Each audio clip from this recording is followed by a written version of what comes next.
What if I told you that the ongoing crypto crackdown is being coordinated by a member of the Federal Reserve? Well, our research suggests that Michael Barr, the Fed's Vice Chair for Supervision, could be playing a key role. His recent speech about keeping crypto out of the banking sector is the clearest evidence so far that he may well be pulling the strings.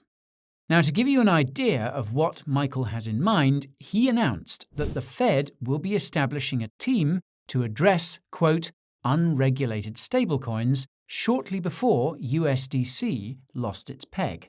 A coincidence, I'm sure. Today, I'm going to give you a quick bit of background about Michael, summarize what he said in his recent speech, and tell you what it could all mean for the crypto market.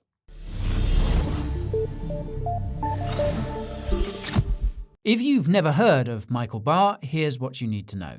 Michael is a lawyer who has spent most of his career jumping between academia and the US government.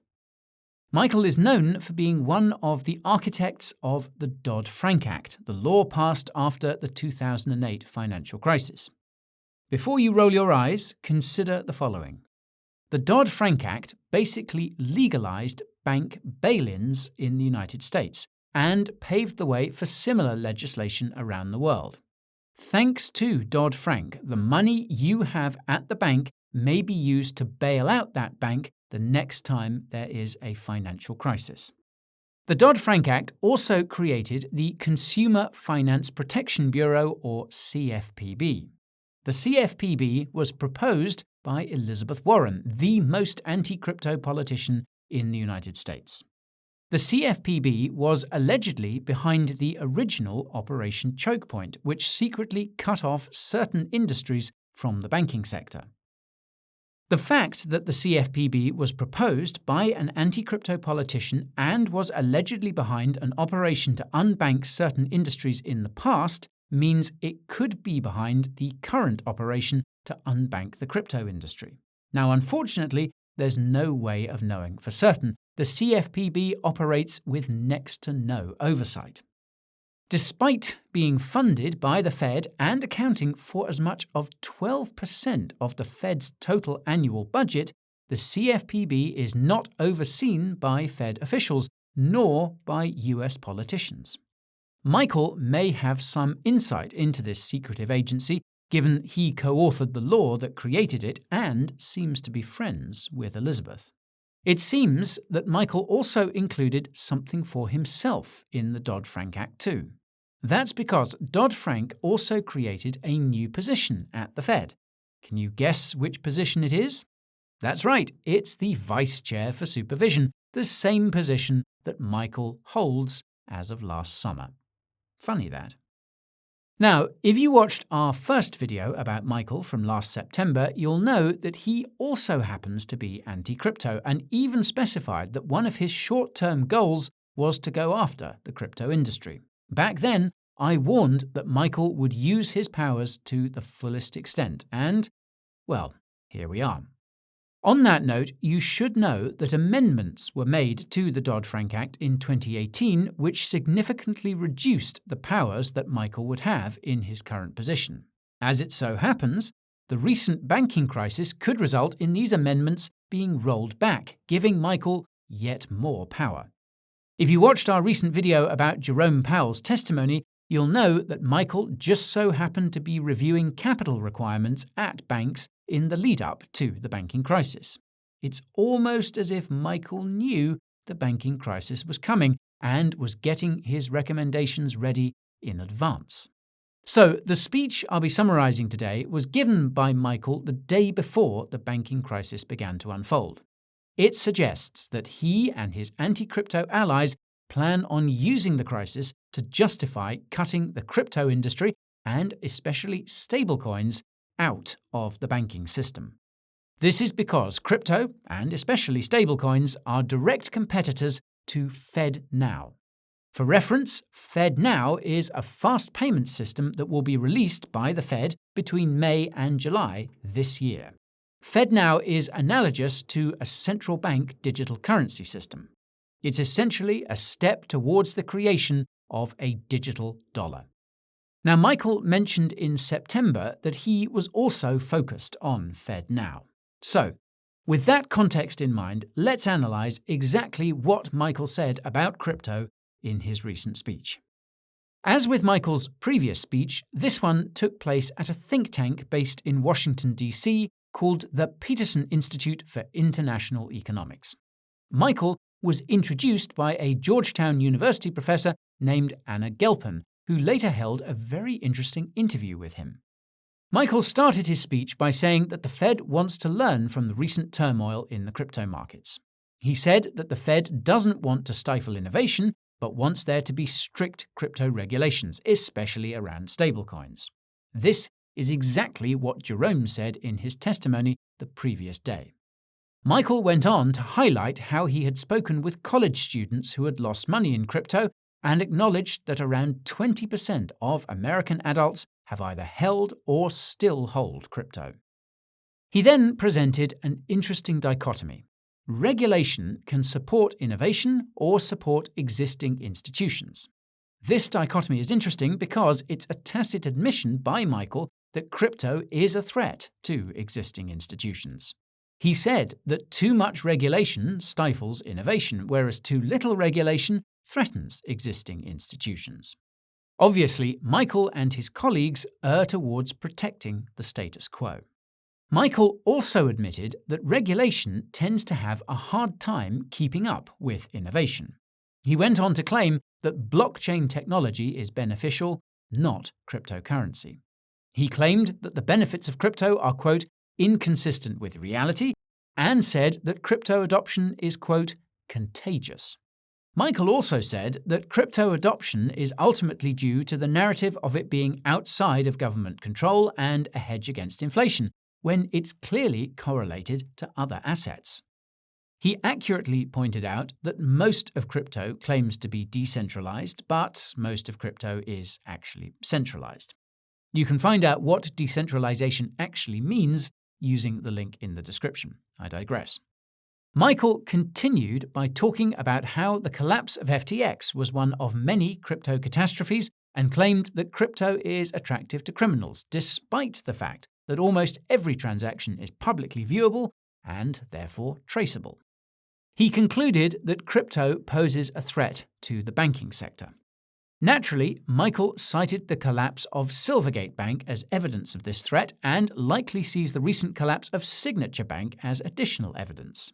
He then revealed that the Fed is working with international authorities to ensure that there is no regulatory arbitrage, nowhere for crypto to run to. Michael also revealed that any bank with current or prospective crypto clients must notify the Fed and that banks should not be holding any crypto on their balance sheets. Something tells me that these banks will be subject to the additional capital requirements Michael has been planning for weeks. Michael then stressed that banks need to be aware of the, quote, liquidity risks associated with stablecoin deposits, a reference to the Fed's most recent crypto warning in February. Michael revealed that the Fed will continue to publish warnings about crypto with other regulators, namely the SEC and OCC. Considering that every one of these crypto warnings has magically resulted in a crypto crackdown or catastrophe shortly afterwards, this revelation suggests that crypto isn't out of the woods just yet. Michael then explicitly stated that the Fed and its allies will continue to target stablecoins in their warnings.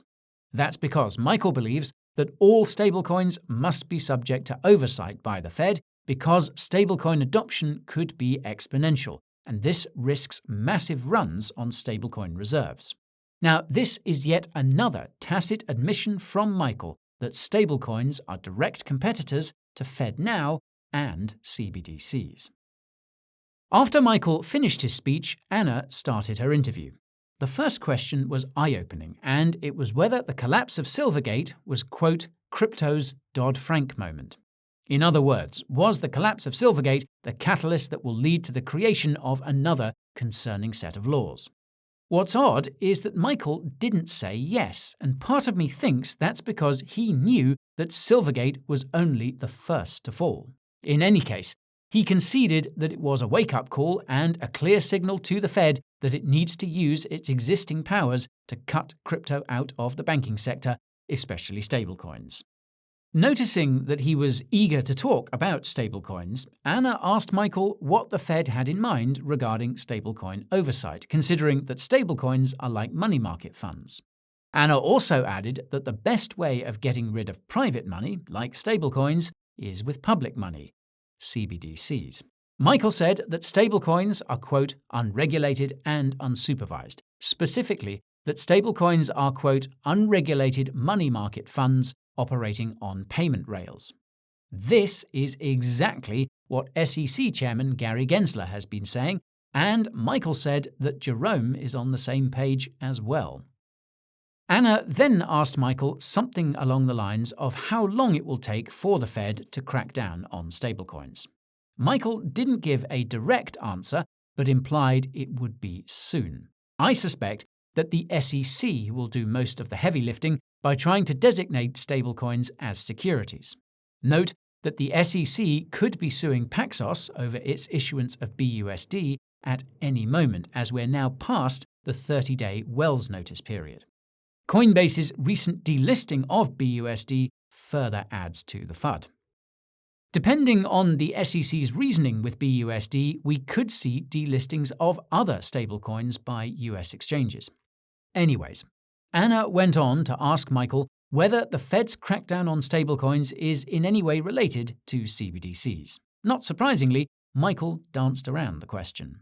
However, he did admit that the Financial Stability Oversight Council, or FSOC, has been actively discussing stablecoin regulation recently. For those unfamiliar, FSOC is a US government agency consisting of members drawn from the Fed, the Treasury Department, the FDIC, and multiple other US regulators. FSOC also has members from the CFPB, which is not surprising given that FSOC was also created by Dodd-Frank, presumably with Michael's input. Anyhow, Anna then asked Michael a good question, and that's why the crypto crackdown is happening now and whether new crypto regulations will be required. Michael said the crypto crackdown is happening now because small banks were effectively hiding their crypto exposure and have learned the hard way. Regarding crypto-specific regulations, Michael said that existing regulations will be enough. Now this is concerning because existing regulations were written long before financial technologies like cryptocurrencies existed. They are very out of date, but Michael and his allies don't seem to care. Once Anna was finished asking questions, she opened the floor up to the audience. One chap asked Michael about the EU's crypto-specific regulations. Michael said that the US is unlikely to create crypto-specific regulations and will likely adapt existing regulations so that they apply to the crypto industry. Michael then dropped a bombshell, and that's that the regulation by enforcement that we've seen from the Fed, the SEC, and other regulators will continue until Congress has addressed crypto regulations. This is terrifying because Congress may not address crypto regulations until after the next election. Michael then dropped another bombshell in response to a follow-up question by Anna, and that's that the Fed has been working closely with the Financial Stability Board, or FSB, on global crypto regulations. Note that the FSB is expected to release its global crypto regulation recommendations this upcoming June. If you watched our recent video about the FSB's DeFi regulations, you'll know that there's a high likelihood that its regular crypto regulation recommendations are probably going to be very bad. Luckily, some jurisdictions, such as the UK and the EU, have started creating their own pro-crypto regulations. Anyhow, another chap then asked Michael whether he sees stablecoins and CBDCs as two separate things. Michael said that right now the use case of stablecoins is limited to crypto and tacitly admitted that the Fed wants to keep it that way. Michael also revealed something very significant about stablecoins. With CBDCs, the government will track every transaction and control saving and spending. With stablecoins, however, if they were to become a payment method, the government would not be legally allowed to do any of these things. Michael admitted that this was an advantage stablecoins have over CBDCs. Anna then asked Michael to talk about the losses related to investing in crypto. Michael took a banking angle for his answer. He said that banks have limited exposure to crypto and the Fed wants to keep it that way. The takedown of Signature by the Fed and its allies suggests they're not playing around. Now, Anna's last question was the same as her first. What about the Dodd-Frank moment in crypto? Michael said that it's up to Congress to create a Dodd-Frank type law for crypto. He reiterated that, in the absence of such a law, the Fed will continue using its existing authorities, i.e., continue cracking down on crypto. This brings me to the big question, and that's what Michael Barr's comments mean for the crypto market.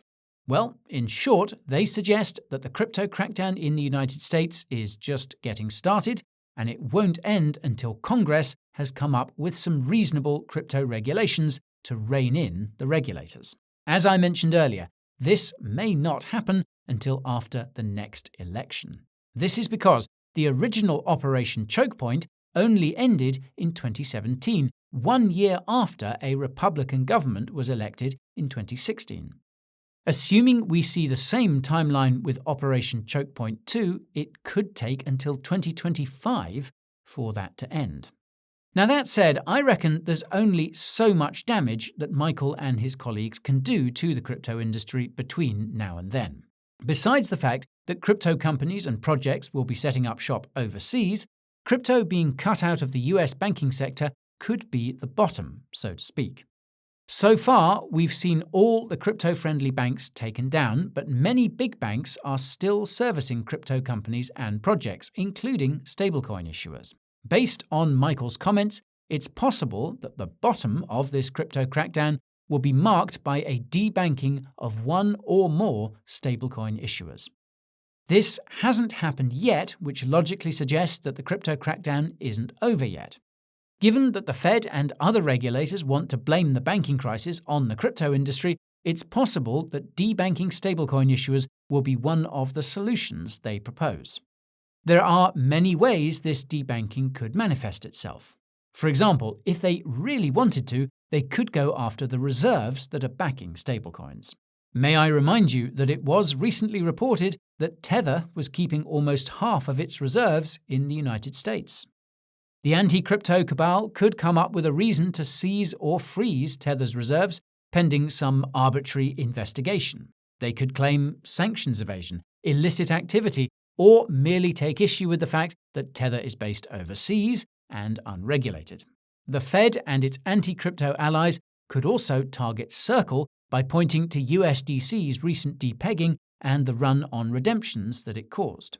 They could claim that had this run been larger, it could have further destabilized the banking sector. Recall that the SEC is also on the cusp of officially suing Paxos over its issuance of BUSD.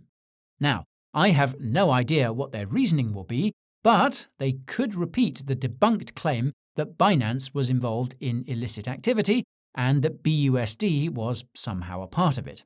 They could say the same about USDC and USDT. Although this is all speculation, it's evident that the Fed and its cabal are intent on cracking down on stablecoins, and this hasn't really happened yet.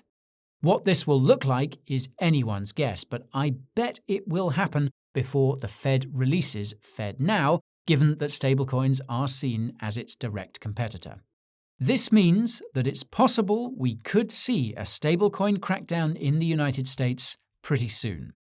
You'll know it's here if the crypto market crashes and because I'll be keeping you updated at every step of the ordeal. Make no mistake though, whatever they throw at us, crypto will survive. So, I'll leave you with this thought. There's a saying in investing called "don't fight the Fed," which is a reference to the effects that the Fed's rate hikes inevitably have on the market. Not financial advice, but I would not suggest fighting the Fed when it comes to this crypto crackdown. You probably won't win.